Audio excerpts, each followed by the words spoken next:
Muy optimista, yo estoy muy contento. Yo cuando veo que la curva empieza a caer así, pues empiezo a dormir mejor, empiezo a estar más tranquilo, el servicio se relaja, en el sentido de que podemos trabajar en otras cosas que no sean COVID. Hemos paralizado el servicio durante prácticamente un mes, exclusivamente destinado al análisis poblacional, ¿no? Y ahí vemos como la caída de la curva es prácticamente idéntica a la caída de la curva inicial que tuvo en Sudáfrica. Y es que la curva de la variante Omicron desciende tan rápidamente como sube, una situación que se dio en Sudáfrica, posteriormente en la península y ahora se está dando en nuestra ciudad. Un lunes en el que de nuevo se han diagnosticado menos de 100 nuevos casos de coronavirus. Buenas tardes, noticias en la televisión pública.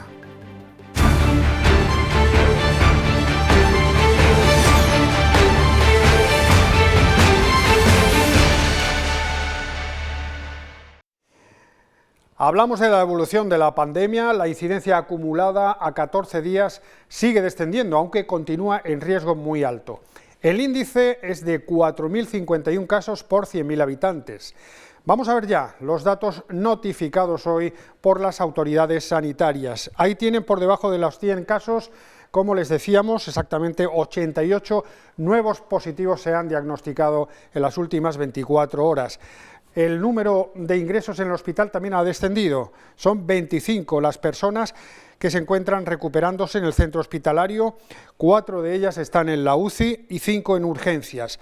Y en aislamiento hay más de 1.500 personas, concretamente 1.586 personas en régimen de aislamiento. El portavoz de la Sociedad Española de Medicina Preventiva, Julián Domínguez, ha hablado este lunes sobre el tiempo de aislamiento, precisamente, asunto muy debatido en las últimas semanas y que desde algunas autonomías incluso se ha pedido que se reduzca a 4 o 5 días. Domínguez apoya la reducción del aislamiento a 6 días, eso sí, no para todos los casos.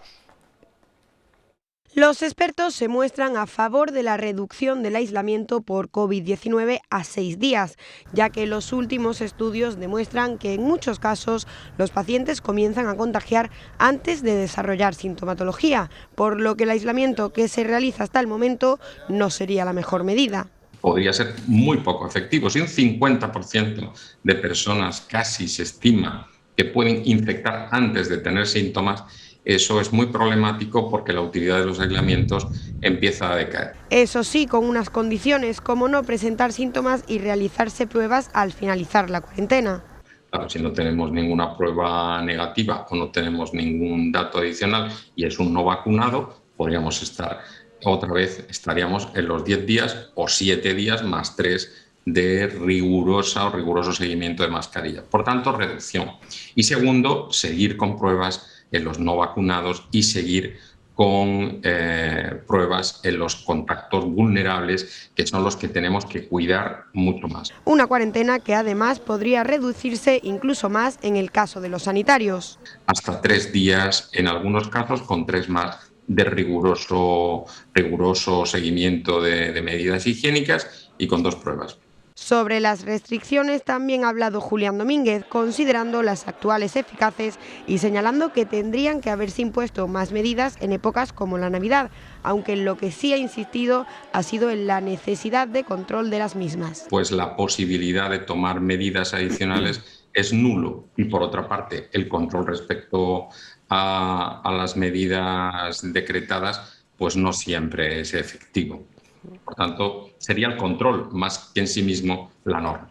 Por último, el preventivista ha recordado que hay medidas que se deben mantener, haciendo un llamamiento a la responsabilidad individual en lo referente al uso de mascarillas, siempre que no haya distancia o nos encontremos en un espacio interior, así como a evitar aglomeraciones.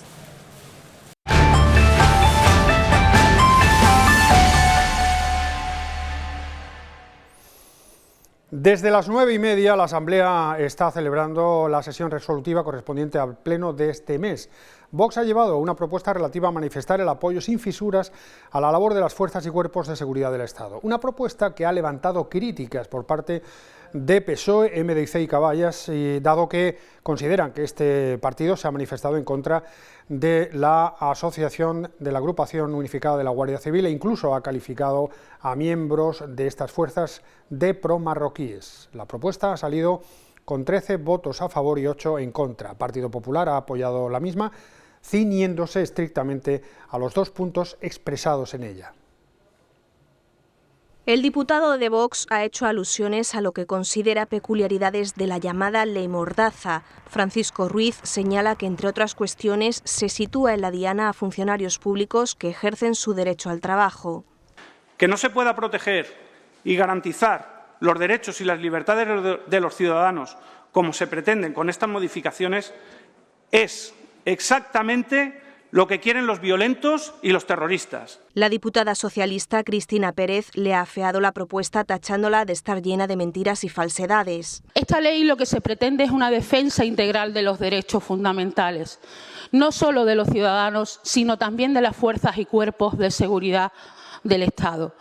Difundiendo estas mentiras y estas falsedades lo que hace es confundir a estos miembros de las fuerzas y cuerpos de seguridad y a los ciudadanos en general. Fátima Med ha señalado que lo que se pretende es recuperar los derechos sociales y las libertades cívicas y que la reforma de la ley no pone en riesgo a los agentes. Pero lo que esconde esta propuesta no es ese apoyo a las fuerzas y cuerpos de seguridad del Estado, en absoluto. Además, la extrema derecha jamás lo ha demostrado. Es más, como le comentaba hace un momento la señora Pérez, imputan ustedes un delito de alta traición, llegan ustedes a algo tan vil que es imputar un delito de alta traición a miembros de la Guardia Civil al definirlos como promarroquíes. Mohamed Mustafa ha calificado esta propuesta como una obscenidad y asegura que lo que Vox pide es militarismo. Nos piden apoyo sin fisuras a las fuerzas y cuerpos de seguridad del Estado. ¿Quién no ha dejado de insultar a un alto mando militar por felicitar el Ramadán?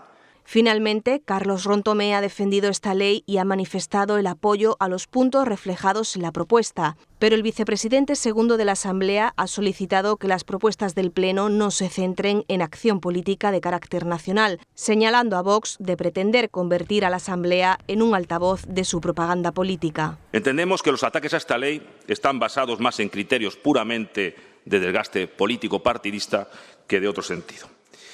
La ley, además, la Ley de Seguridad Ciudadana, es plenamente constitucional y así lo ha confirmado la sentencia de 19 de noviembre de 2020 del Tribunal Constitucional, que rechazó con contundencia los argumentos que entonces planteó la oposición. Tengo que apuntar que Vox no solo apoya una ley de la derechita cobarde, sino que además copia punto por punto las propuestas que hace el Partido Popular. También ha salido adelante una propuesta del MDIC para estudiar la creación del Club de Trabajo en el área de juventud, aunque desde el Ejecutivo se ha destacado que desde la Casa de la Juventud se ofrece un servicio ya de empleabilidad y de orientación para el empleo, también han querido apoyar esta iniciativa.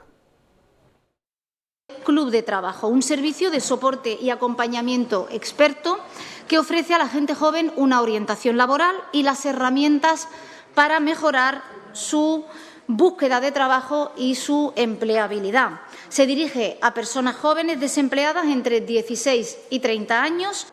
Entendemos que, como bien ha dicho, los clubes de trabajo son una herramienta para acabar con el desempleo juvenil que tanto daño hace a la ciudad de Ceuta. ¿Y por qué no vamos a votar a favor de este plan? Nuevamente porque desconfiamos. Planes hacen falta. Planes, ideas, porque el problema sigue latente, el problema no se ha solucionado. Pero un plan en manos de Fátima Ahmed, Partido Socialista y Partido Popular.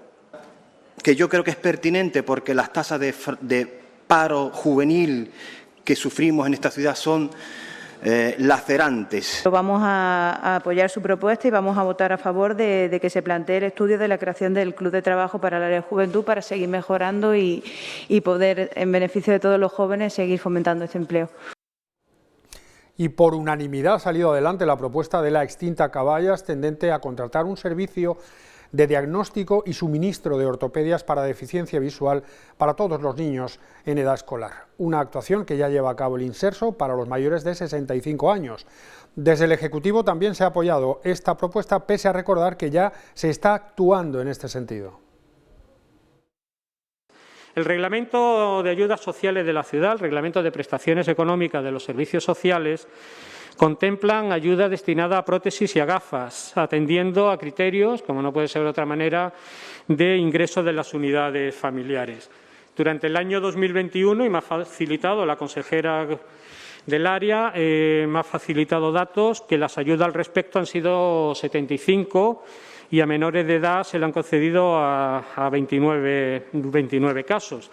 Aquí tenemos familias que cobran 365 € por recibir prestaciones no contributivas y, por lo tanto, implementar este servicio de diagnóstico y estas ayudas vendría, en primer lugar, a permitirle el acceso a este tipo de salud que creo que no puede quedar al margen. Las instituciones públicas deben ejercer un papel fundamental, detectar esa problemática de exclusión y, a partir de ahí, dotar de los mecanismos necesarios para que no se produzca. Y sugerir en el futuro la necesidad de ampliar el estudio de la misma, no solo hasta los 16 años, sino hasta los 18. Que nos parece que es una cuestión importante, que no podemos dejar a nadie de lado y que es positivo que todos aunemos en el esfuerzo.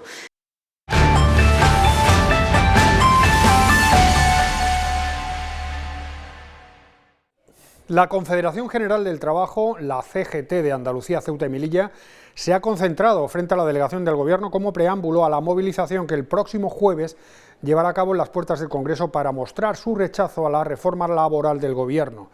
Para este sindicato se ha pecado por defecto, esto es, no se ha derogado la anterior, lo que les lleva a llamar a la del jueves, a la que se va a votar el jueves en el Congreso, como no reforma laboral. Este sindicato entiende que el texto que se está tramitando no cambia para nada la reforma laboral del Gobierno popular. Es más, incluso empeora algunos aspectos. Como, por ejemplo, que las empresas de trabajo temporal ahora puedan hacer, a partir de ahora pudieran hacer contratos fijos discontinuos. Su portavoz califica de cuestiones inverosímiles las que el Gobierno permite con esta modificación del marco legislativo laboral. Un Gobierno que se considera el más progresista de la historia no puede seguir fijando condiciones laborales precarias, no puede seguir manteniendo un despido barato, no puede seguir dejando en manos de las empresas los ERE y los ERTE sin control de las administraciones. Montenegro niega también que el nuevo texto mejore el marco de la negociación colectiva. Creemos que incluso hay retrocesos, puesto que en aquellos convenios que sean de empresas locales o provinciales o autonómicos que tengan mejores condiciones que los convenios estatales, pues ni siquiera va a primar eso. Para este sindicato, la coalición de gobierno ha engañado a los trabajadores. Un verdadero atraco a la clase trabajadora, un engaño, y la ministra Yolanda Díaz creemos que muchas palabras y pocos hechos. La CGT también ha denunciado ante la Fiscalía a la delegada del Gobierno por haber firmado más de 700 contratos de los planes de empleo contrarios a lo que dictan hasta 50 sentencias judiciales por incumplimiento del cuarto convenio del personal laboral de la Administración General del Estado. Bueno, no entendemos esa obstinación por parte de la delegación del Gobierno de seguir manteniéndose en la ilegalidad, de seguir desacatando esas sentencias judiciales y entendemos que son unas actuaciones temerarias y por eso el pasado lunes registramos denuncias en la Fiscalía de Ceuta contra la delegada del Gobierno por ese desacato, esa temeridad, esa actuación temeraria de hacer 722 contratos infringiendo la legalidad, como ya han dicho los tribunales, no es que lo digamos nosotros.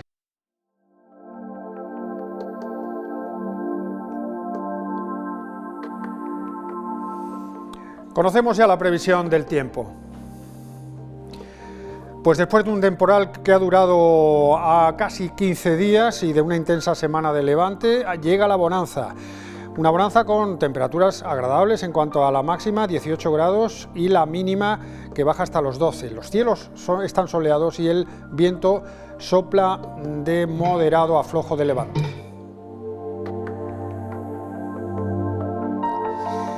Y para mañana la situación más o menos es la misma, con la única modificación que se registra, que es en la del componente del viento, que comenzará a soplar de poniente. Las temperaturas apenas tienen cambios entre los 17 de máxima y los 13 de mínima, y los cielos soleados.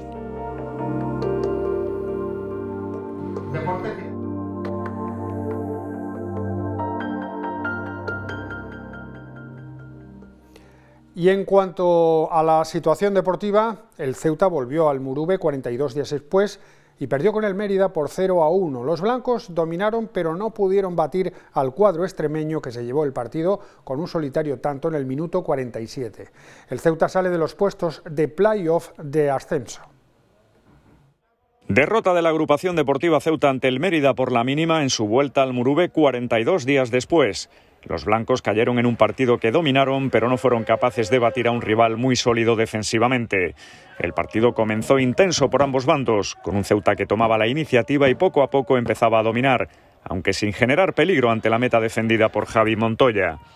Los acercamientos del Ceuta fueron a base de centros infructuosos en un duelo muy táctico en el que los extremeños conseguían neutralizar la línea de creación de los caballas.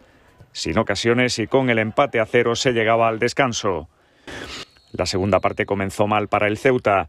El Mérida se adelantaba en el marcador a los 2 minutos tras un córner en el que Héctor Camps colgaba el balón al área, Montagut despejaba mal y Bonaque cogía su rechace para marcar.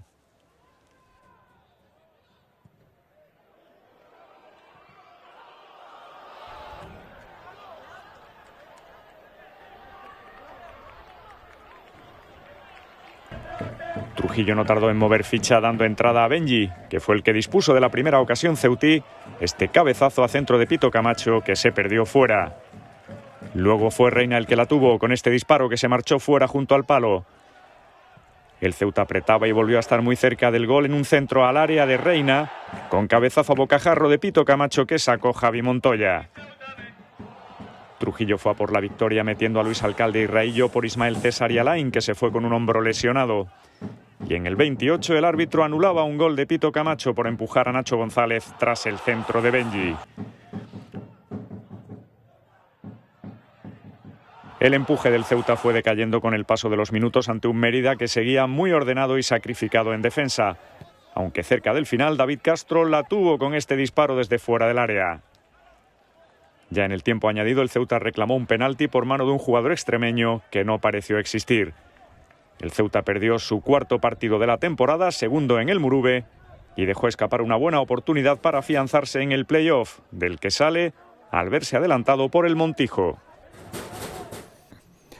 Y el filial del Ceuta se reencontró con el triunfo. Los blancos vencieron al colista, el cabecense, por 3-1 y ya piensan en el aplazado de este miércoles en el campo del Tomares. El filial de la agrupación deportiva Ceuta logró una justa y necesaria victoria ante el cabecense, colista del grupo 10º de tercera, Real Federación Española de Fútbol, en el estadio Alfonso Muruve. Los blancos vencieron por 3-1 y pusieron así fin a una racha de 5 partidos sin ganar. Los 2 últimos con derrotas en casa ante los líderes, Recreativo de Huelva y Utrera. El Ceuta B salió con la clara idea de llevar la iniciativa a base de velocidad en su juego y tras un primer aviso, en este cabezazo de José Mari, las ocasiones pasaron a ser locales. La primera de Polaco tras taconazo de Adil y la segunda más clara del argentino Valentín. Y solo 2 minutos más tarde, en el 16, abría el marcador el cuadro Caballa. Tras una buena contra culminada por Taufek, Adil cazaba el rechace en la gran parada a bocajarro del portero sevillano para poner el 1-0 en el marcador. El cabecense no daba muestras de poder reaccionar, pero tras este centro envenenado de Ismael Maruja, que no acabó en gol por poco, el conjunto de Juan Carlos Menudo conseguía empatar el partido en el minuto 35 por medio de José Carlos tras una buena combinación de los visitantes.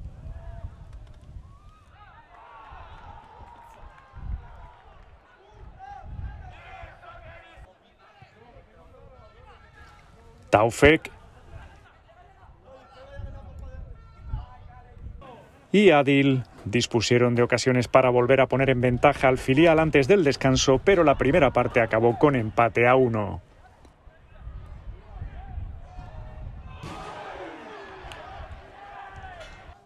En la segunda, Taufek lanzó esta peligrosa falta cometida sobre Ismael Maruja, que se fue fuera por poco. E Ismael Maruja, muy inspirado toda la tarde, volvía a aparecer para poner un centro a Iván Breñé, que cabeceaba inapelable para subir el 2-1 al marcador en el minuto 61.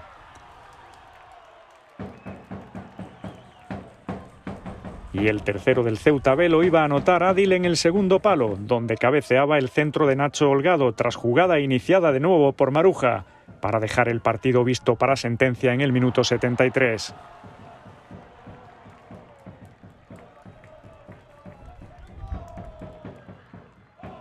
El cabecense fue incapaz de levantarse y el Ceuta B se quedó con 3 puntos que le permiten seguir acomodado en la tabla y viajar más tranquilo el miércoles a Tomares para jugar en partido aplazado. A las 8:30 volvemos con todas las noticias del día. Pasen buena tarde. Adiós.